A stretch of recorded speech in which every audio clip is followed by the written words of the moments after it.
Happy Wine Wednesday! Here I am. Carl's Wine Club members, Canadian wine lovers, welcome to our exciting Wednesday happy hour. Tonight, we are going to chat about Black Hills Estate Winery.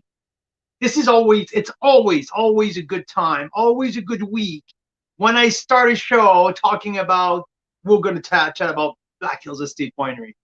It has to be because these wines are off the chart. These wines are world class. These wines are plain and simple special. So, yes, we're going to talk about Black Hills, but also this week's going to be really good because not only we're going to talk about Black Hills and the new Syrah and a library release ipso facto, a 93 points Addendum Merlot, but also we're going to talk about another benchmark winery, another iconic winery that built and shaped the Okanagan wine industry. We're also going to talk about Summerhill Pyramid. So that's how the show is going to be structured tonight, with two of the most iconic winery of British Columbia. On the first half, we're going to talk about our current feature, the third time that we're doing some kind of a special feature, regular feature, or collector offers with Black Hills Estate. So it's going to be for the first half. And on the back end of the show, we're going to talk about one of the only one, the one who started that whole organic movement in the Okanagan, the one who took the lead into the biodynamic, into organic growing. So the very famous Summerhill Pyramid Estate. So that's what we're going to do next week. And this is, in my glass right now, we have the estate grown biodynamic Rieslings from Summerhill and the 2020 brand new. I am so pleased and so impressed of what I'm tasting right now because I have to do all the tasting notes for next week. That was the first bottle. Boy, I asked my business partner at the end of the day, that like we've been having a rough go right now, like to try to launch Carl Cellar, and Mira's been working her butt off. Like, you guys have no idea how hard she's working right now to get that Carl Cellar launched. And at the end of the afternoon, I said, I think you need to taste something good. Would you feel like Chardonnay or Rieslings? And she's like, I don't know. She's like, Rieslings. So I wanted to pull out that 2020 biodynamic or estate grown Summerhill because I have to taste it and write about it anyway, taste it for next week. And she smelled that and she's like, wow, this is lemon meringue. What is that? I said, well, what do you think it is? She said, this is Riesling for sure. So, yeah, it is Riesling. So that just tells me like the purity of the fruit in that bottle. Anyway, we're going to talk about that at the end of the show, well, on the back end of the show. And what I have here in my glass, my other pour for tonight, it's the 2018 Black Hills Syrah. So I tasted it before. I wanted to taste this one live this week because it's the current vintage. 17 vintage is completely sold out at Black Hills with the Syrah. So we're featuring the 18 more fruit forward. So it's going to be fun to chat. Black Hills, Summerhill. Mira's going to join me in a few minutes. She's just getting refreshed right now. Like I said, after another long day trying to launch that darn Carl Cellar, who's giving us grief right now, but we are so close. We have already started to launch, I think, 4 out of the 11 winery feature in there. So there's already some live right now if you go at carlcellars.com. Anyway, Mira is like, don't quote me on that. Mira might like knock at my door right now, saying, what you're doing? But yeah. Je veux dire un beau bonjour à tout le monde en français. C'est le fun de vous avoir encore. Bon mercredi, c'est notre mercredi happy hour, nos après-travail de dégustation de vin. On est en direct. Je suis dans le côté ouest de Kelowna. On est live, on est en direct. Un beau bonjour à tous nos francophones, à tous les amateurs de vin canadiens au Canada qui parlent français. Un beau bonjour, que vous soyez au Québec, partout en province, de Chicoutimi à Hall, en passant par la Gaspésie et l'Abitibi. C'est spécialement nos gens, nos membres de la région de Québec qui on a de beaucoup plus de membres dans les alentours de la région de Québec. Donc, Pierre Nollet, Jean Denis, tous nos membres du Québec en général aussi, la région de Sherbrooke. Maman, un beau bonjour à ma maman qui est présentement en direct, en direct de Victoriaville. Un beau bonjour, passe une bonne soirée. J'espère que tout va bien. Donc, en français aussi, les gens du nord de l'Ontario, les gens de la région de Winnipeg, le Nouveau-Brunswick, donc tous nos membres francophones qui nous aident à grandir le club, de passionnés de vin canadien qui se joignent à nous à toutes les semaines. Donc, un beau bonjour à tout le monde. Ce soir, on parle de deux vignobles, deux producteurs qui ont joué et qui continuent à jouer un rôle primordial dans la croissance et aussi dans le maintien d'une qualité impressionnante de notre industrie canadienne du vin. On a Black Hills Estate Winery qui sont un des meilleurs producteurs de vin rouge, de vin corsé, de vin, je dirais, tout encore, de vin de full body. Là, j'ai des petits messages là, ici maintenant qui sont en train de me donner. OK. Anyway, Black Hills, qui sont situés sur le Black Sage Bench à Oliver, dans le sud de la vallée de l'Okanagan. Pour la troisième fois depuis qu'on a commencé Carl's Wine Club, on fait une présentation sur Black Hills. C'est notre troisième fois. C'est des vins qui sont tous les années. Les vins sont ratés, je dirais, de 90 à 95 points. L'an dernier, le Nota Bene 2018 était le numéro 1 de mon top 10.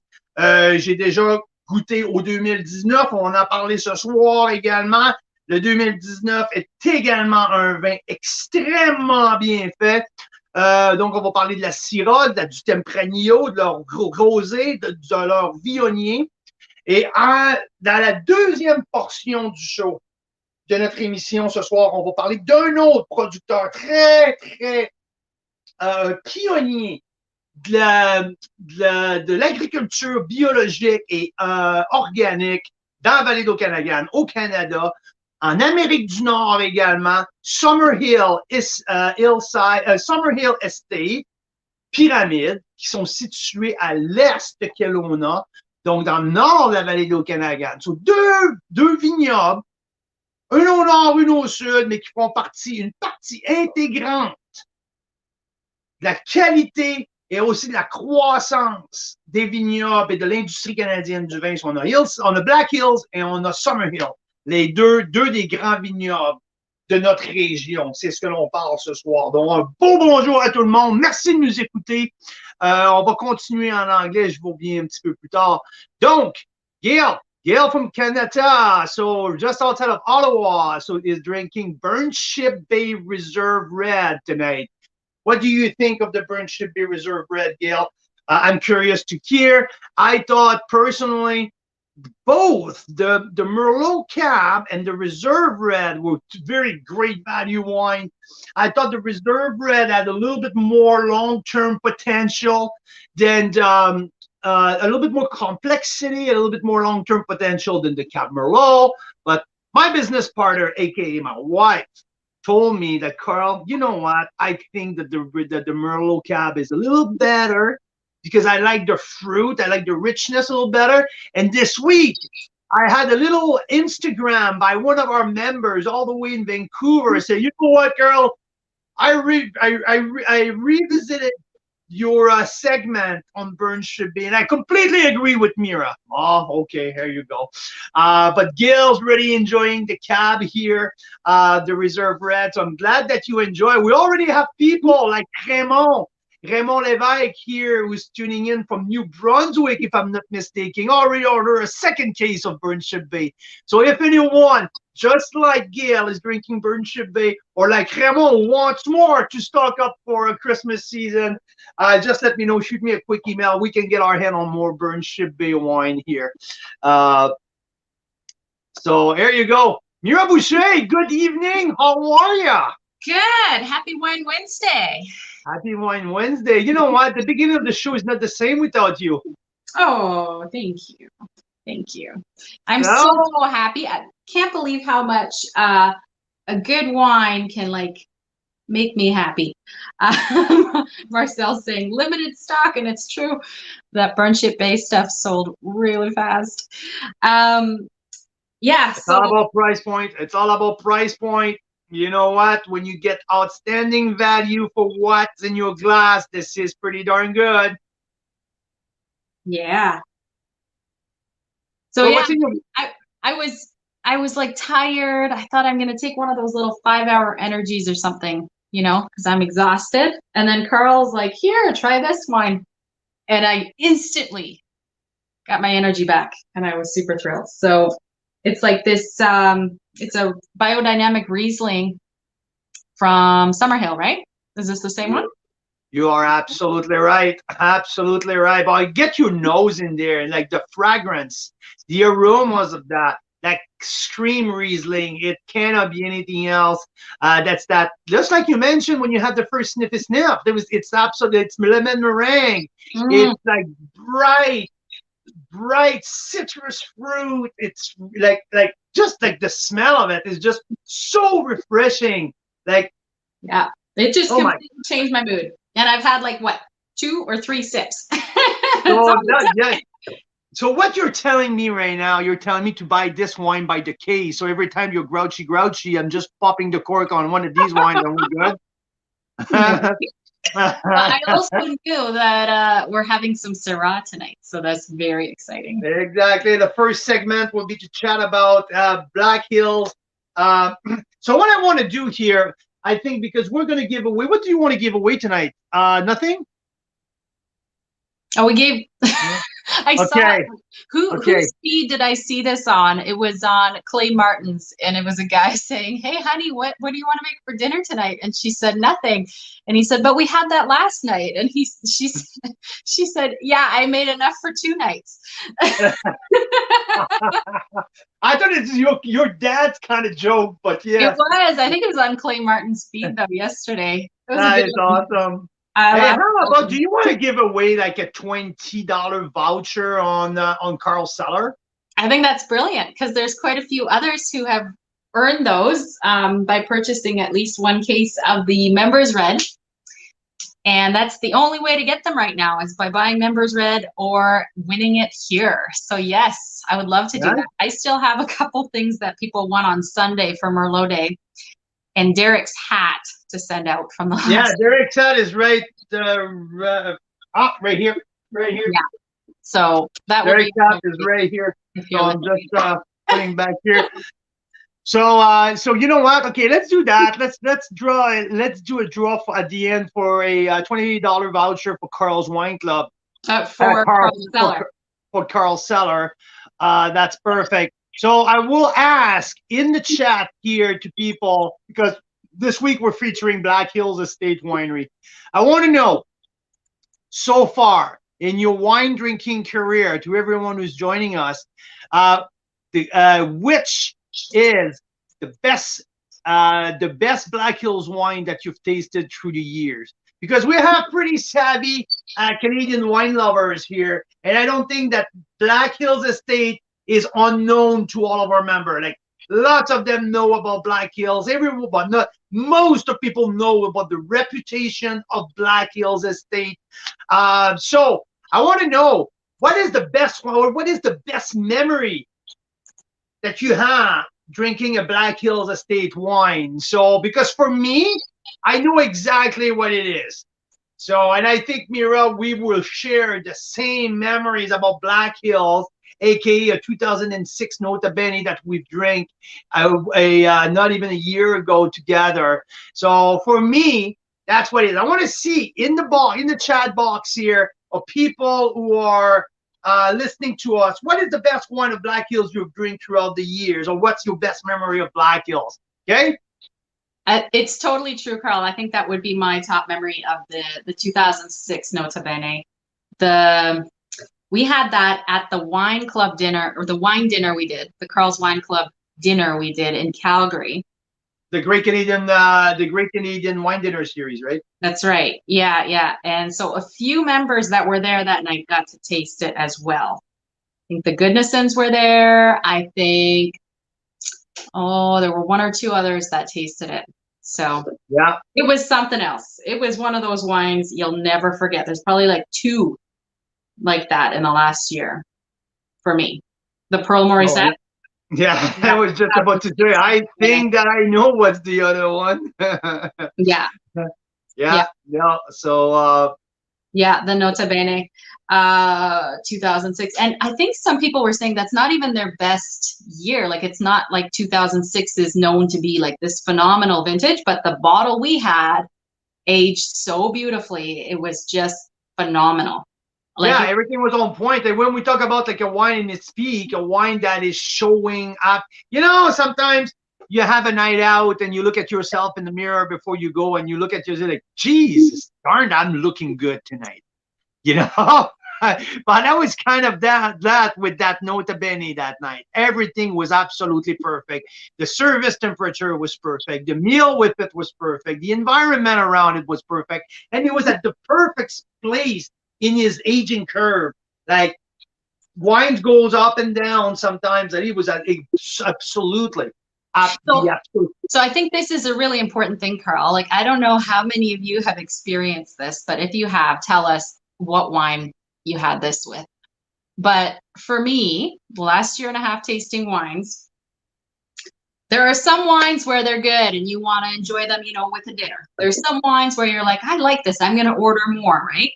There's some wines that just make you go, whoa, wow, and it's really exciting in your mouth. And then there's that 2006 Nota Bene we had, which was like that, whoa, wow, this is amazing. But for like 3 minutes, it was like 3 minutes. Like most wines, you take a sip and you're like, oh, that's great. I want another sip. This one was like every sip. Like, you'd need an hour to go through a glass, because every sip was like, oh, and after like 2 minutes, I'm still getting some flavors.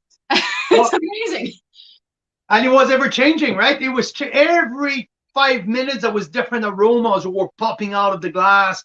And I think like everything that night, like the wine was in a perfect state of everything was absolutely magic that night. I so agree with you. By the way, this Riesling has so much acid in there, and by mouth it keeps watering and watering. So while we are in, we're in that Black Hills Nota Bene conversation, because I can see bunch of comments about the Nota Bene. How about them? We'll talk a little bit about the 2019 Nota Bene. Yeah, I thought you were going to say, how about we open one? I don't have to open it. We already have. We already did a couple months. Hey, calm the heck down, you. We already have a Syrah open. You already have like Biodynamic Riesling right beside you. How much more you want? I know. And I can't even drink these 2 glasses because I have some more stuff to do tonight. But yes. Well, it's interesting that Gail, Ray Levesque, they're saying, haven't really heard too much about Nota Bene and Black Hills. So maybe we rewind and tell people the story, because this is one of our favorites, like, for sure. Carl's known about it forever because they've been around since the 90s, right? Yeah, 1999 was the first vintage, right? So when two family had the absolute lunatic plan to sell everything they had in Vancouver, move to the Okanagan, was an absolute virgin land back then, or some Concord grapes and like tons of orchard, and they decided to start to plant grape and make some and grow some grapes until a family, the son of a family, wine family in Washington State, drove by their little hut, quite It was Quonset hut, which is so funny because when Carl and I were moving to the Okanagan, I was like, maybe there's nowhere to buy land or anything out here. Like, it was hard to find a house. So I was like, maybe we buy some land and we put a Quonset hut on it, just like the Black Hills did, which are these like steel huts that you can put on like within a month. You can have a house. Yeah. So I was researching like how do you decorate when there's curved walls, and like I'm sure they had those issues at Black Hills in the early days. Yeah. So anyhow, until like this person walked by and say, "Hey, you guys are doing some pretty great thing here. Like, but can I taste your wines?" And like right from the get go, someone says, "Oh my God, that can be the Screaming Eagle of Canada." And for people who don't know, Screaming Eagle is the most famous wine made in California, the most iconic wine of California. They call it the cult California wine. So so anyway, so right from the outset, right from the get-go, Black Hills was off to an amazing start. And around Black Hills, that's how we discovered the south of the Okanagan, basically. Nota Bene became one of the most iconic big red of the Okanagan. And that's how people started to realize that there's a growing region in the south of the Okanagan. The Okanagan what? Oh, Okanagan Valley was like in British Columbia, Canada. And anyway, it helped to put the Canadian wine business on the map outside of ice wine of Ontario. And Black Hills, to me, became the first iconic red from Canada. And to this day, they still make every year an absolutely solid, more than above average, some of the best red, full body red in Canada. There's no point to compare one of our best Pinot Noirs or Gamay from Ontario. No, I'm talking about big, full body red. This been from the get-go, the signature of Black Hills. And now, 21 vintage after. Last year, Black Hills 2018 Nota Bene was my wine of the year. I tasted 600 wines last year. Nota Bene 2018 came the top wine of the year. This year, I was sent early on a sample of the 19. It might not be my wine of the year, but I can tell you, 2019 Nota Bene will be in my top 5. Every year, reviewers from all over the world give these wines between 91 and 96 points year in and year out. So, yeah, some people sometimes will say, "Oh, Nota Bene is way overrated." That's what happens to any wine when they consistently produce amazing results year after. That's it, Mira Boucher. That's it. And there's some people with Screaming Eagle, a lot of people say, well, now it's ridiculous because now they're, I don't know how many hundreds of dollars a bottle and all this. But to get a bottle to Screaming Eagle, it's at least $1,500. Right. So $70 for a bottle of Nota Bene seems a pretty good darn deal for me. It is actually. We've tasted way more expensive wines that just don't justify the difference in price of that level. Which reminds me, we still need to do our tasting, Carl, with seeing if I can tell the difference between like a 35, 55, and Yes, I forgot about that. You're right. Because we know I can tell the difference between like a $9, $18, and $36 bottle. I was able to pick those out pretty decently. Yeah. But I don't know if when you go up in price, if it always correlates. Like sometimes the $70 bottle of wine can beat out a $500 bottle of wine. Now, if anyone wants to supply a $500 bottle of wine, I'll be willing to test it. Yeah, we'll see. But yeah, so my old point in there, I'm not sure, like people would say, yeah, they're overrated. I'm not, for the consistency and of the quality. And now, since they made a huge step 4 years ago, a big step in terms of maintaining and upping even more their game. It's when they went to get Ross Wise as a winemaker and as a technical winemaking, director of the winemaking for Whole Feller Estates, Western Canada. Ross Wise is a master of wine. Ross Wise is an absolute genius. So since Ross, and no offense of all of the winemaker prior to Ross at Black Hills, because deep from Sancho, they had a great list of winemakers throughout the 21 years, the 18 years before Ross Wise. But Ross, as a master of wine, as a wine genius as he is, now he's taking Black Hills from already a status of superstar winery to now reaching for new levels. So all of Western Canada, I say Painted Rock is in that.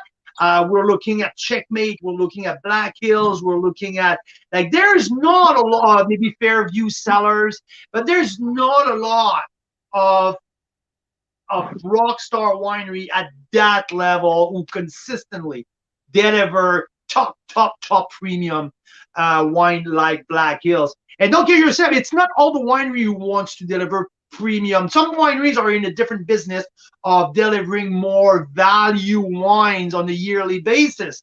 But yeah, Black Hills are in the business of delivering top premium, and we saw it on Sunday for Merlot Day when we tasted the Addendum. The Addendum was a beast among the 20 Canadian Merlot, amongst the 25 Merlot that we tasted on Sunday. It totally finished in our top 5, and you know, that's what they do at Black Hills. Year in and year out, they are producing top world-class red wine. So yeah, here is my my Black Hills. So my 2019, I rated this wine 95 points. This is a little bit more old world style than what the 2018 was. 2018 was more on fruit, was gigantic, was a big monster. Here I get a little bit more licorice, a little bit more tobacco, a little bit more of the old world backhand, a little bit more grippy tannin. This gonna age forever, and yeah, that's my. But the problem is, okay, that's why I was talking about that, because we have Black Hills 2019 Notably sold out at the winery. There's no more. It's been sold out. They sold out almost entirely with their wine club member. But from the get-go, when they released it, they put 6 cases aside for us. And now with this week offer, 5 cases. Yeah, but now we are down to the last 6 bottles. So yeah, so there's only 6 bottles left of what we have set aside, and after that it's over. There's unless, because they kept, I think there's some at the tasting room available, if I'm not mistaken. Have you seen the 19 available at the tasting room, Mira? I think there were a few. Yeah, there's only a few left at the tasting room, and out, but I think if you ask or what have you, I think there's a couple cases maybe. Yeah. So anyway, you're down to the last 6 bottles with Carl's Wine Club. The pack include a bottle of rosé, the 2020 rosé, which is a Ganache Syrah, Mourvèdre, so south of the Rhone Valley blend.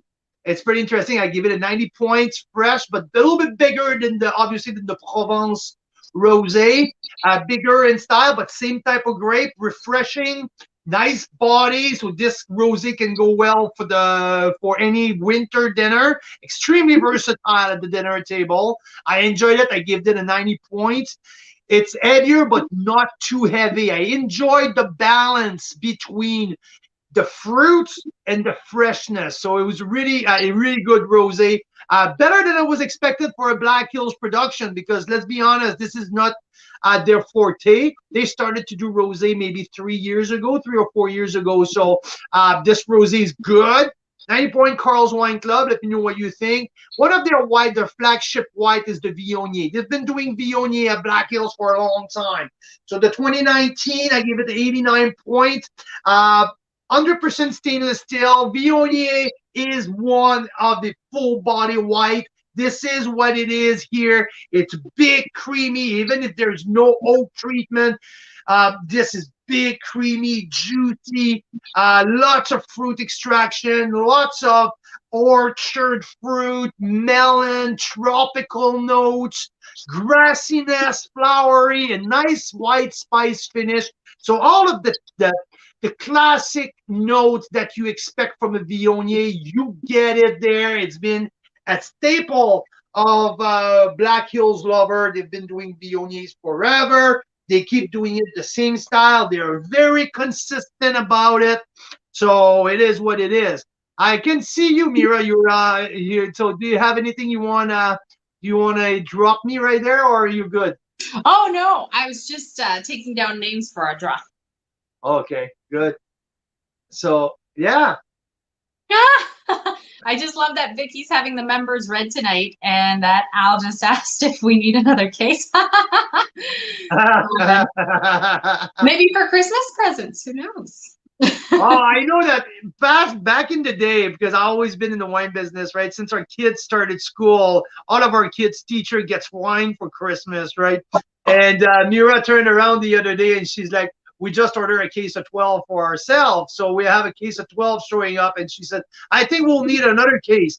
I'm like, well, what are you talking about, Mira? Like, we just received a case. She's like, yeah, I think it should be our Christmas gift this year. I started to laugh. I'm like, yeah, you know what? I think you're bang on. So yeah, it's going to be our Christmas gifting for many people around us this year. Going to receive some Carl's Wine Club first vintage of the members red. So yeah, I'm ready.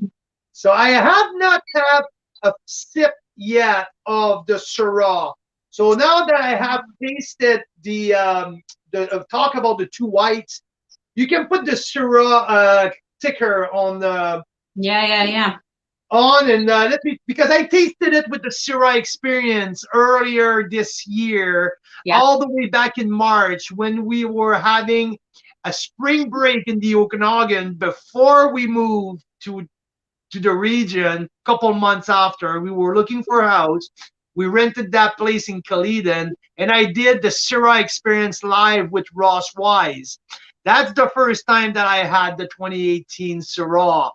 So now my notes are on that. These notes that I put together in March. So I'm going to taste it again here. So I'm pretty excited. Yeah, and Vicky's asking if you still get blueberries, so let's see.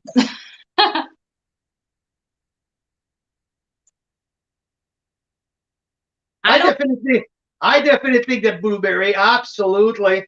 I don't think I'm clear on what blueberry is yet, Vicky. So I figured out blackberry because I finally bought some really nice ripe blackberries on Merlot Day, and I tried them, and then I smelled the wine. I'm like, oh, I get it now. So I get blackberry, but I'm not sure if I have blueberry. Oh yeah, to me there's sweeter fruits in there on the nose that there is. That to me the 2017 was all blackberry, blackcurrant. It was on darker fruit. This is more on raspberry, blueberry. Oh, absolutely, I get it totally on the nose. Vicky had some 18 Syrah on Sunday. Didn't get the blueberry on that one, but I know what you mean. There's some like fresher fruits to it. I don't know how to say here, but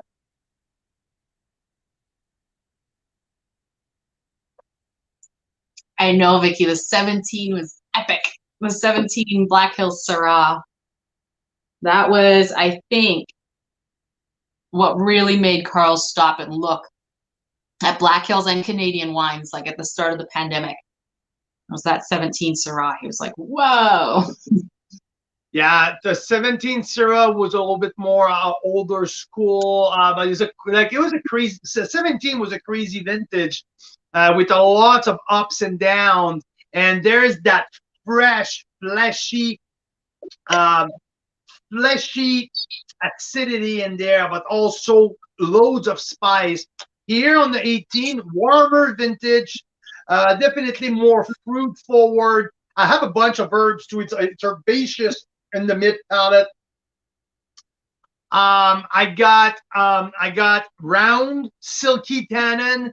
17 was a little bit more snappy on the tannic structure that I like.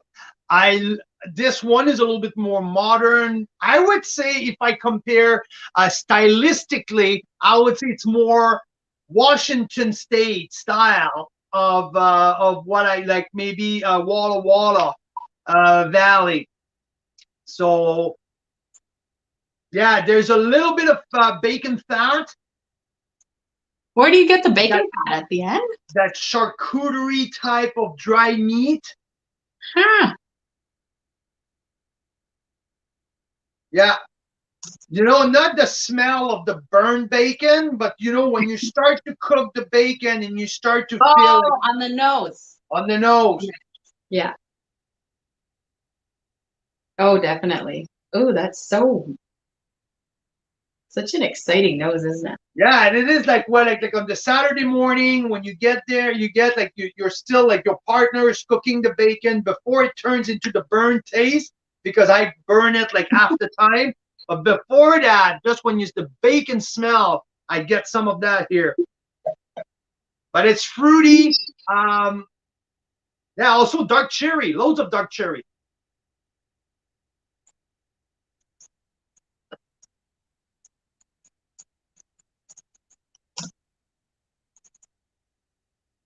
That's great. My friend Julia Olton is tuning in on LinkedIn. That's awesome. There's a hi Julia, nice to have you on. Let us know, what is your favorite wine? What is your favorite Canadian wine, Julie? Yeah. Derek is not like, but you know what, Derek, I'm glad to hear.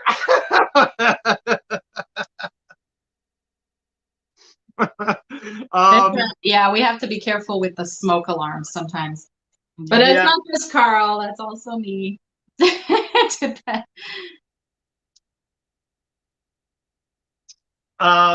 nice length. Not as peppery, not as peppery that a colder vintage. So 2018 warmer vintage. I expect the 2019 be a little bit more on the 17 style, and the 2020 will be a little bit more like in the 18 style, if we're talking about stylistically vintage typicity. So this is a 92 point wine. It goes right in the Black Hills wheelhouse, in the sense that they have been developing the Black Sage Bench trademark flavors for now 2 decades.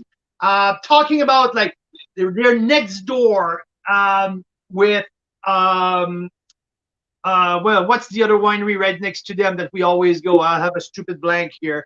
Biggie. What's Biggie's winery? Desert Hills. Desert Hills. Thank you. Biggie's the dog that lives at Desert Hills. That's what our kids call that winery. Yeah, that's the name of the dog. That they renamed the dog at Desert Hills. So anyhow, we don't know his actual name, but this is typical of my children. They'll just name the dog whatever they. So in Desert Hills, they planted the Three Boys Vineyard, like one of the first vineyard planted with Syrahs in the old on the old South Okanagan. Yeah. But to me, and Desert Hills make some great stuff out of their own vineyard at the Three Boys Vineyard. They sell some of their grapes as well to other people. Other wineries across the valley are using these fruits. But Black Hills, to me, really developed that Black Sage Bench profile, that herbaceousness that I just talked about, the spice, the white pepper. This has really been developing around the Syrah, because to me, I had that conversation with Ross Wise before, outside, or even including the Northern Rhone Valley and some McLaren Vales or Barossa Valley in Australia. The Okanagan Valley, the south of the Okanagan, produce some of the top Syrah grapes in the world. And the Black Sage Road, the Black Sage Bench is one of the place to produce that really spicy and herbaceous Syrah. And yeah, and that's what we get here. A little bit more fruit forward, but absolutely wonderful. If you're looking for a nice representation of the south of the Okanagan, that's what it is. So 92 points, Syrah. Boom. Carl's Wine Club rating. Boom. Love it. And hey, I'm just wondering, what did we have the other night? With that Pinot Gris Chard, do you remember? We had a Pinot Gris Chardonnay, the Contrary mix from 2027 Cellars, white wine. What did we have that with? Was it with the mussels? Yeah, that's with the mussel and shrimp pasta that I made. Okay, because was that a Pinot Gris or a Pinot Blanc? Pinot Gris? 75% Chard, 25% Pinot Gris. Pinot Gris. Okay, yeah. Julia's just saying she likes Kettle Valley Pinot Gris and Le Vieux Pin Pinot Blanc. And we had mussels the other day, like beautiful fresh steamed mussels with a blend of Pinot Gris and Chardonnay. It was amazing. Hold on here, Judy. I want to show you something. Hold on here. One of the top Pinot Gris that I've tasted lately. Wait a minute. Vicky's just mentioning the white pepper is what's her on the Black Hills Red. And I think that's signature for South Okanagan, hey Carl? That white absolutely pepper. 100%. 100%. Yeah. You get that on a lot of the reds from the South Okanagan. It's pretty special. I think we owe it to the fact that it's a real desert, but then it's also Canada. So at night the grapes get a break from the heat. Yeah, the diurnal temperature, but also the soil, the sandy soil. The Black Sage Bench has some place there's 300-400 feet of sand. It's the deepest beach in the Okanagan. The soil is extremely sandy, so the irrigation, the natural, there's no water who can be retained in that soil. So there's one of the reasons as well. And the cold night of the desert makes that diurnal temperature to bring that spice. And the pyrazine in the grapes, that's the chemical term that the winemaker will use, the pyrazine. So yeah. Judy, that's one of my favorite Pinot Gris that I've tasted this year. This one, and my other one is one second, Judy. I have another one for you here. One that we really liked is Mount Boucherie, and another one is Hillside as well for Pinot Gris, hey? Yeah, and Spearhead this year, the one that I tasted with Spearhead was absolutely spectacular. But I would say Stag's Hollow will be my number one from BC in terms of Pinot Gris this year. Spearhead is probably my number two of this year vintage. And yeah, Hillside year in and year out, you're right. And I think Hillside just got the gold at the National Wine Award for their on Oak Pinot Gris as well. So we're blessed to make some great Pinot Gris across the valley. So Julia says also Le Vieux Pin Pinot Blanc. In terms of Pinot Blanc, upper bench from the Normada bench makes an outstanding Pinot Blanc. And our friend at Black Market Wine Company in Caledon, their unsanctioned series Pinot Blanc from their home vineyard at the Conviction Ridge, they make a fantastic Pinot Blanc. That's the one we have to pick, right? Yeah. Absolutely. You're bang on. Great picking there. It was amazing. Yes. So hey, Yannick has a great question. What does it take to get 95 to 97 points with the Syrah? Ah, that's a very good. That's a good point. What I would say is the the depth, the depth of the wine, the complexity of the wine. I yeah, because I think my top Syrah that I rated was the Spadefoot Toad from last year. It was all on texture, and I give it a 94 points. I would say straight Syrah. The biggest difference of what I found from the Northern Rhone Valley, where they have 100-year-old vines, it's the complexity and the length. That's where I have not found in Canada yet, and it makes sense because our oldest Syrah vines are 25 years old. Now they're priming, but they doesn't have that deep complexity that we're gonna find in the Côte Rôtie, in the Hermitage, in these iconic appellation of the Northern Rhone Valley. But we have more density, we have more explosion. I think our fruit is denser, so there's other part. But I think we are trending that way. And again, I think probably my top Syrah that I've tasted so far is the 2014 Spadefoot Toad Syrah from Summerhill. And that's a great segue here, Yannick, because in our pack next week, we have the new vintage of that Syrah. It's the Spadefoot Toad 2016 is coming out as a pre-release with Summerhill next week in Carl's Wine Club. So that is really, really exciting. But to get to the 97, 95, 97, I would just say another layer before we hit the spice at the end. I would like to have an extra layer of maybe licorice tobacco, a longer mid palate, maybe. Yeah, Côte Rôtie are amazing. That's what I mean by that, Yannick, because of like you talk about 100 years old vines, so we cannot fight that right now. We have an extremely special terroir. We have an extremely such a great potential, but we need to get there. You know, you need to take the time, the roots of the vines, but we are getting so close. Like I'm already having a bunch of 94 points. We're right on the verge of the 95, so it's getting there. It's getting there. I'm excited to see what the 2020 vintage will have to bring us.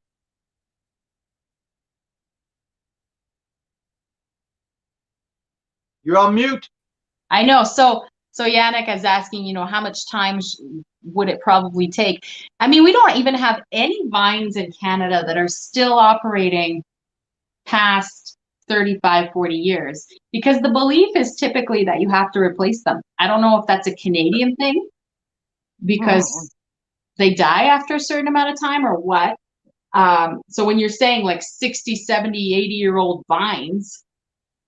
Yeah, but it's not the whole vineyard. Then you have to alternate from old vines, younger vines, middle-aged vines. So you always keep a block of your older vines, but your older vines produce barely no grapes. So you can make a business around 100-year-old vines. It's going to be a little part of the blend that's going to get you that deep complexity, that minerality complexity will take you to the next level. But you can't make a whole batch of that because and it's not every kind of grape. It's not all of the grape varietal that the vines will survive that long.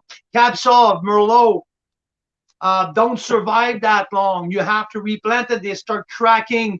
Cab Sauv after 35, 40 years in the older world, crack and die. So that's why you always alternate in the vineyard. You always have different planting, different age of vines to give you more production, to give you energy, to give you youth in the wine as well, with the older vine, deep, complex minerality with extremely low production and concentration. So that's how you alternate the rows. So it's possible that in the next 10 years, we'll start seeing those 95, 96, 97 point Syrahs. Absolutely, 100%. I have absolutely no doubt about that. There's no doubt about that. And there's also the possibility that there's a few in Canada right now. We just haven't discovered them yet. Well, that's it, right? I have not tasted them all. Now, I'm looking at. I tasted lately the new Stag's Hollow. Mm-hmm. This is great. It's a great series. It's a 92 points. This one is a 90. It all depends which type of vintage you get. I think 2020 will be a great vintage for Syrah. Was not too hot. Was very well balanced. So I can't wait to see what's 2020. But it's still another 2 years from now. I would say, look, if you're looking for that rockstar Syrah, I will look in the vineyards of the Black Sage Bench or the Golden Miles or of the Similkameen Valley. That's where the rockstar Syrah will come. It's already coming out of there. There's a few interesting vineyards also in Okanagan Falls, but I will look more around Oliver, Osoyoos, and the Similkameen. That's where in the desert, that's where you're going to get the rock star, more than the rock star, that platinum level where it's wine of the year conversation. And all right, so then we should mark your words. What's November 10th, 2021? Carl said that the rock star 95 point plus kind of wines in Canada for Syrah are probably going to come from the Black Sage Bench. Yeah, I'm totally confident. We featured Painted Rock, and didn't they get 97 points for their Syrah at one point, like 5-10 years ago? Maybe, depending from who, right? Who gave it? From Spurrier, Stephen Spurrier, before he died, I think. He said this is one of the best Syrahs in the world. See, so that's one of their the single vineyards from the Skaha bench. So yeah, so that might have been the vintage, right? Because we tasted that Syrah too, I think, and it was great. It wasn't like 97 points great, but clearly with the one that Stephen Spurrier had, let's say 5-10 years ago, was. To me, I connected with Painted Rock on their Merlot side. To me, that was their strength. Syrah was good, but was not the rock star of the pack. But yeah, maybe what Spurrier had that year was D. What is he saying?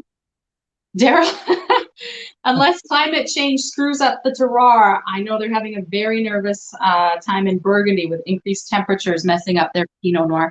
That's probably going to be a good thing for Canada, though, the climate change, I would imagine.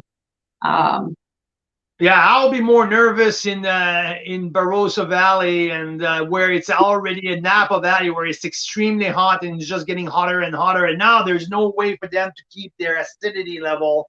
And that's why. Flabby. That means the wine's going to get flabby, right? Like it's. Well, that's it, right? But yeah, I agree with you, because what you expect from Burgundy, they're bright, fresh Pinot Noir from across the region, from different villages, from Côte de Nuit all the way down to Côte de Beaune. There's always that fleshy acidity who makes the classic Burgundian Pinot Noir. Yeah, if it's getting hotter and hotter, yeah, and fires as well. I agree, Daryl. But at least they are not in these extremely hot region where now they're losing all of their acidity. And we're sitting here in the gold mine we have here across the country. I'm still not sure why. And I asked the question to Lou Puglisi, owner and wine and grape grower and owner of Bellaterra, grape grower on the 20 Mile Bench. Why there's so little Syrah on in Niagara? And there's just a few vineyards here and there, and like we have it from the Wismar Vineyard, there's just a few small plot of Syrahs out there, and it's because you need a very long growing season. Mm-hmm. But again, if they ripe properly, caps off, they don't have that sandy soil. That's my understanding, that they don't have that maybe the soil is too rich down there. You don't have that clay and limestone. Yeah, exactly. So yeah, and the Syrah loves the sand, right? And but they also like the rocks, right? They also like the volcanic soil, the really rocky soil like they have on the escarpment. And this Wismer and the Wismer Vineyard is, I believe that it's located mostly on the escarpment where it's rocky. So there's a couple of that's why also the Similkameen produced that rocky, dusty Syrah. It's different than what you see on the Black Sage bench, on a very sandy bench. True, right? So, yeah. The flavors are totally different, aren't they? just want to, so we have spent a lot of time talking about Syrah. I am not surprised. That's always happened around here when we have that Syrah chat, and it's great. I want to chat a little bit about the Addendum, because the Addendum was spectacular. That was Merlot Day on Sunday. For people who didn't tune in, who had their hand in the sand from that, I haven't seen any of my posts.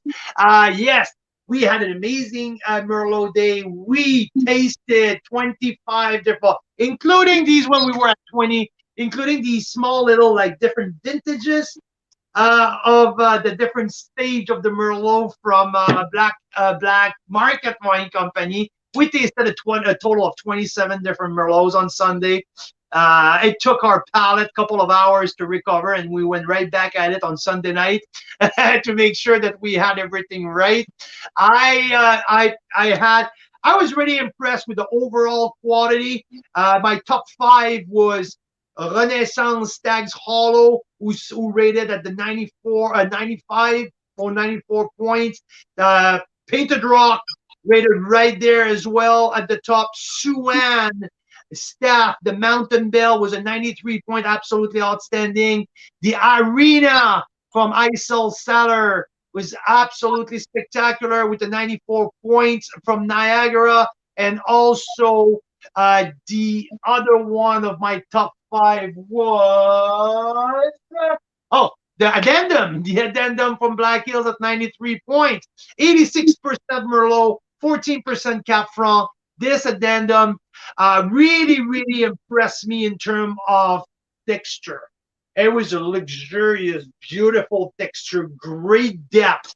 And I don't know if you know this, Mira, what we're talking about here, like that 95 to 97 points, I'm talking a lot about depth and complexity.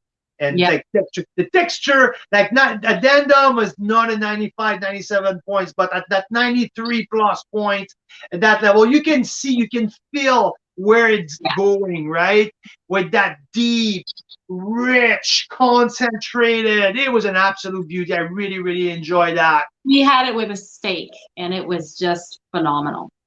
Absolutely, I'm with you. So it was probably my one of my top surprise of that pack. Obviously, that 2019 Nota Bene, but this one was like Nota Bene was a no-brainer. I knew before popping it that it's going to be a glorious wine. I knew about the other, like I've tasted the ipso facto in the past. It's great. It's a library release that we had. The Tempranillo is good because it's something that we rarely have from the Okanagan. But sorry, I just plugged my device here just to make sure I don't run out. But the Addendum, I had no expectation. I wasn't really sure where we were going with that, and I was everything but pleased and blown away by that wine. Absolutely amazing. A rich, concentrated, warm, and luxurious Merlot is fantastic. Yeah, I love what Vicky says. She calls the Addendum their slow sipper because it's so good on its own. We did have it with the steak, which was just like, wow, so amazing. But it is totally good on its own. Like, it's one of those wines you just slowly sip away over an evening, and it's just a real treat. I'm getting some caramel chocolate on the nose with the Syrah a little bit right now. Wow. It's maybe, or maybe more espresso coffee. I don't get espresso. Okay, I know what you mean. Kind of like when the glass of espresso is empty and you kind of sniff the glass. The torrefaction. Anyway, so yeah, that's for the Syrah, but that's for the Black Hills pack. The offer goes until Thursday night. So there's also ipso facto in there. The library release. So basically, what we have in the pack, ipso facto is not available anywhere. The black Nota bene. the Nota Bene is not available anywhere. The Rosé has just a few cases left. It's the last of the vintage, and it's out. So it's a good way to stock up on these iconic wines before Christmas season. If you want to give a gift to your boss, to your partner, or to whatever, note Black Hills is the way to go, like, because of the name.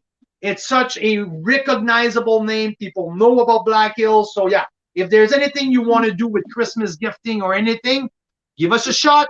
We can arrange everything with rare bottle of wine that you can't find somewhere else. So yeah, that's for Black Hills. I wanted to talk a little bit about Vicky has a good point though that we should note. The ipso facto 17 is the last year that they had Syrah, right? No, the last year that they're blending Syrah with Merlot. Mm-hmm. Starting next year, starting in the 18, they're blending Syrah with Cab Sauv. So they're switching the Merlot. Ipso facto was the last vintage of mainly Syrah, blend with a great proportion of Merlot and a slight amount of Cab Sauv. Now they completely got the Merlot out of there to put 50-50 Syrah Cab Sauv. The reason why they wanted to do a Washington State Classic, where Ross, the winemaker, is really, really attracted to get that Australian, because it started in Australia a while ago, and that's where he wants to go. Merlot is already a major, and also the biggest reason is Merlot is a major part of Nota Bene, and Merlot is it's really dominant in Addendum. So they want to switch. They wanted to switch up the portfolio a little bit to keep only two wines with dominant Merlot, who is the Nota Bene and the Addendum, and the ipso facto become the Syrah Cab Sauv. So just to spread the love among grapes throughout the portfolio. But to me, that ipso facto Merlot now, the 2017, is the last of the Mohican. That's the last of that style that I really, really enjoy. I think that Merlot, I'm not saying that the Syrah Cab Sauv is wrong. I'm just saying that I really like the combination of Syrah Merlot. So that's why I like the 17 ipso facto, and there's not going to be any of that style in the future. So it's the right time to get a few more in your cellar, because this wine's going to age forever anyway. These are all the Syrah, the Addendum, the Nota Bene. They're all wines that are going to age easy 10 years. So, and in terms of Nota Bene, 10 years is just like a little glimpse. Nota Bene age for now 15, 20 years. So there you go. Summerhill Pyramid next week.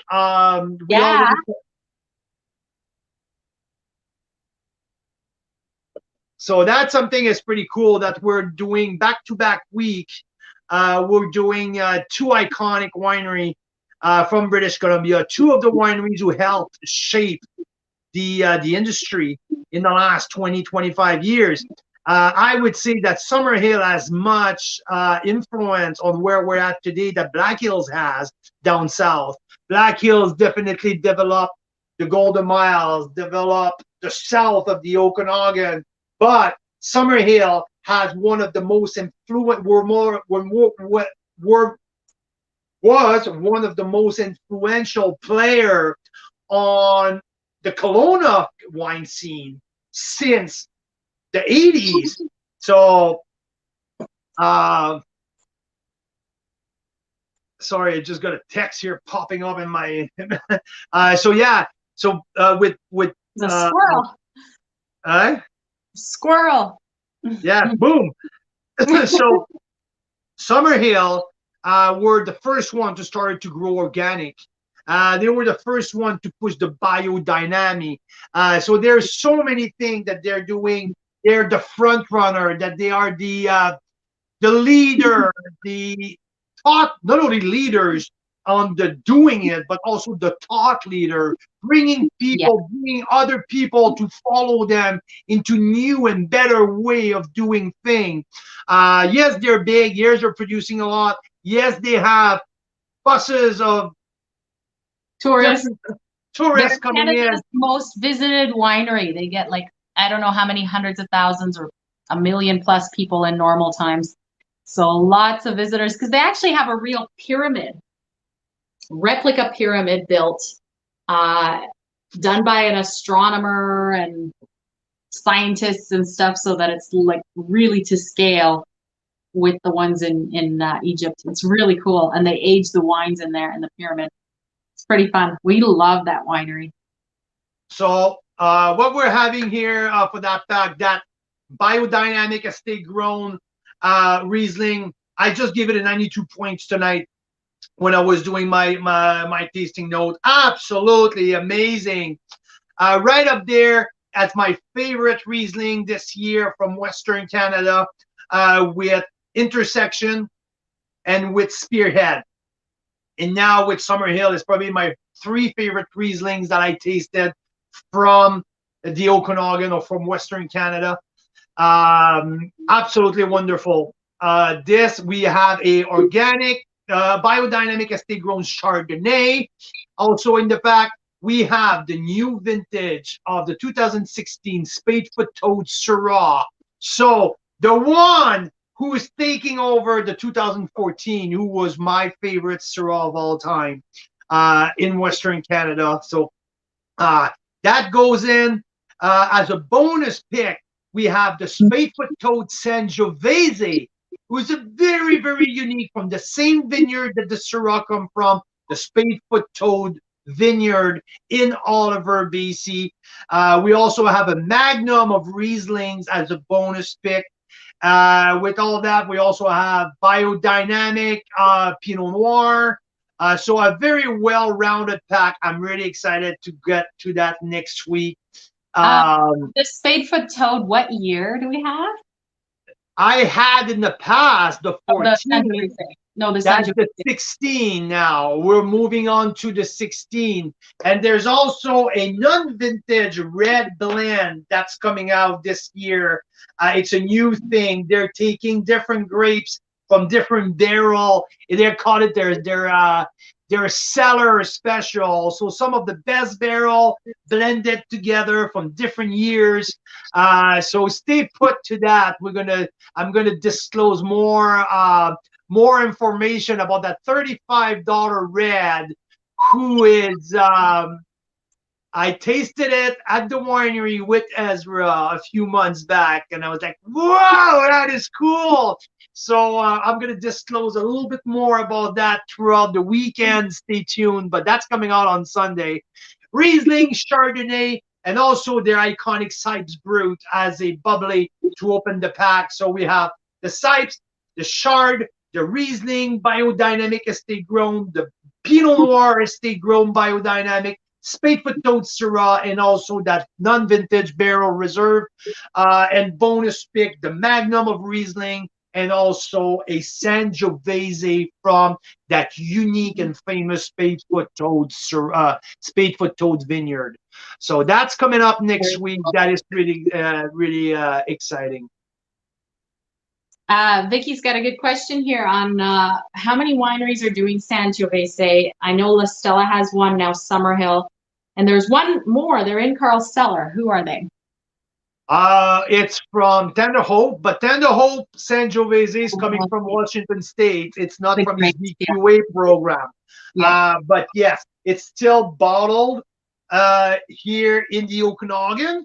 But the Sangiovese comes from Les Collines Vineyard in Walla Walla. FB goes 5 times during harvest. He brings some Roussanne back. He brings 2 different single vineyard cabs, 2 different single vineyards, Syrah, and some Sangiovese. That Sangiovese is blended with Cab Sauv, 85% Sanjo, 15% caps off. Delicious wine, by the way. Yeah, it is good. So is there any other ones? So Canadian Sancho, there's a few, but not a whole lot. And I'm just trying to think here quickly, who makes who bottled Sangiovese? Does that Italian Cassini, maybe? Yeah, I haven't tasted it or been there yet, but I would imagine. I'm not sure, to be honest. You think Sal D'Angelo has some Sangiovese? No, Sal has Montepulciano. Okay. Who's just going to release next year. So on top of my head, Vicky, it's a very good question. I will need to go down and do a little bit more research about that. But I'm sure I can. Pouring Affair does a Sancho Merlot. Okay, out of thank you, John. Appreciate that information. Yeah, Pouring Affair does some cool stuff. Really, really cool stuff. So out of BC, I'm not sure, to be honest. I need to go dig deeper to find that information, Vicky. But I'm gonna get back in the next couple of days. Well, we're gonna be tasting it. Well, I guess you've already tasted or I don't have the bottle for the Sancho. It's the bonus pick. I don't think that they sent me they didn't send me the bottle. It's a bonus pick. Okay. Yeah. Well, I know that Mike Laplante, our average wine enthusiast, friend of the show, yes, is a member at Summerhill, and I know he got some of the Sangiovese Spades Foot Toad, because that's how I knew that they had some Sangiovese from that vineyard when I saw one of his posts on Instagram a couple months ago, and I reached out and I said, "Oh, would like to taste that." They offered it on the pack, but I didn't get the sample, so I guess I'm gonna rely on Mike Laplante, the average wine enthusiast, for tasting notes on the Sangiovese Spades Foot Toad Carl's Wine Club. Awesome. Okay, so 6:15 here. We have three boys who are getting hungry, so I think we're gonna have to run. But now, a $20 gift card for Carl's Cellar. Oh, by the way, right now, Westcott is up and running, correct? Mm-hmm. Also, probably all of them will be tomorrow. We'll post a link as soon as they're all good to go. And Spearhead, Westcott, and a couple Black Market. And we'll post the link when it's ready to go, Carl. Okay.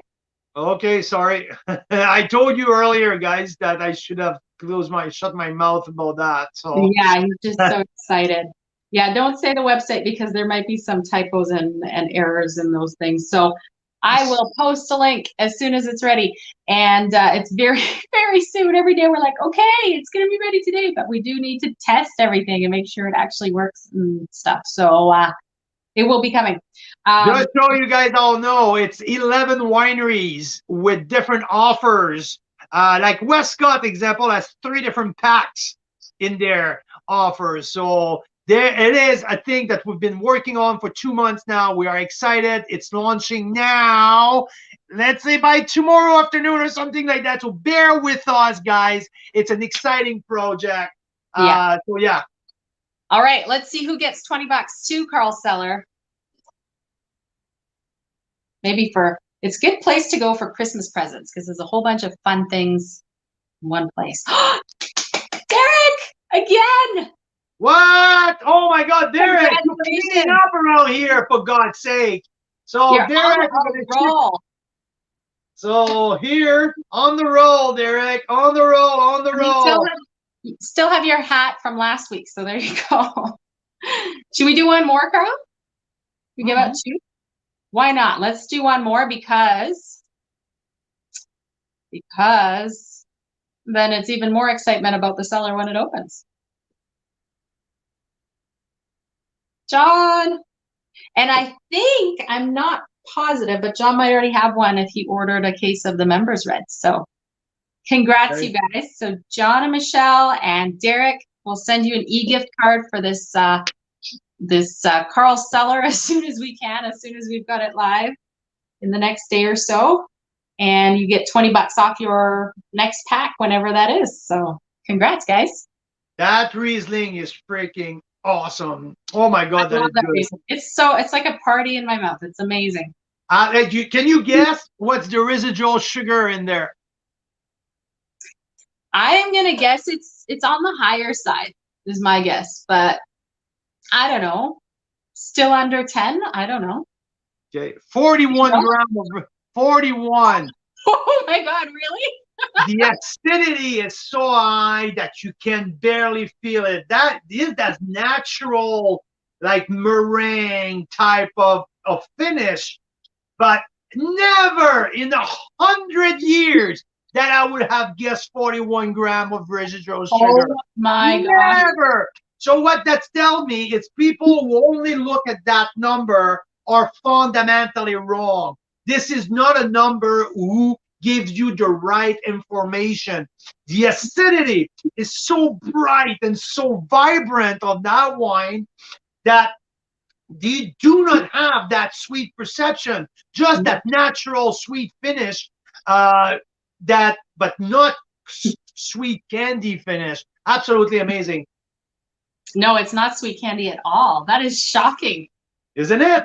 That is shocking. That is hilarious. Yeah, absolutely incredible. I almost fell off my chair earlier when I saw the notes. So I think if I'd known that before, I would have been more suspicious. I don't know, but no, I'm telling you, and the balance is incredible balance, and incredible. The wine has this tension, and it's just like comes right around and. And the purity of the fruit and the energy in there is just amazing. It's funny because my taste test, right, is always like, if you put two wines in front of me, which one do I naturally tend to go for more? And even though this is one of my favorite wines, the Black Hills Syrah, here I am reaching for this because it's so mouth-watering. It's like... Yeah, exactly. So... If Carl falls off the chair, what does it mean? It just means he's shocked, Derek. It means he's so shocked. Is it not a saying that people say, I'm falling off my chair, no? I think it is. Yeah, anyhow. Carl's Wine Club members. I was so shocked I almost fell off my chair. That's a thing. Yeah. Okay. So Carl's Wine Club members, Canadian wine lovers, all of you guys across the country, a big thank you for being with us. Carl Cellars is coming in a few hours. And thanks for tuning in. Black Hills feature finish on Thursday if you want to stock up. And Summer Hills feature coming up on Sunday for you VIPs and for everyone else on Monday. To every one of you, see you next time. Cheers.